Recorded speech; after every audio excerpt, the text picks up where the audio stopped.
مرحبا بكم في هذا الفيديو. نخلكم مع الصحفية المتألقة آمنة تباني، وش قالت على الجزائر ولا هاشتاج أنا مع بلادي.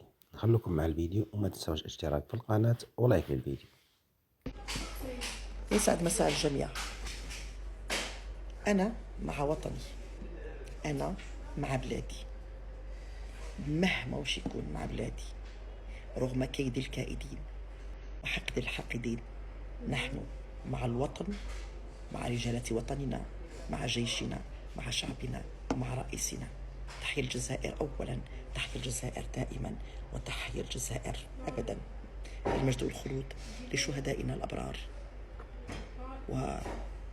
ونقولها للعالم بأجمعه أن غزة ستحرر في يوم من الأيام بقوة القادر سبحانه عز وجل، كما حرر رجالاتنا ومن استشهدوا من أجل هذا الوطن. هذه الأرض الطيبة الزكية ستحرر غزة وفلسطين كذلك بدماء أبنائها وبناتها. والدليل هو كل ما نراه عبر صور بشعة تحكي عالما جامد، عالم أصم وأبكم. لكل من يحتفل برأس السنة الميلادية،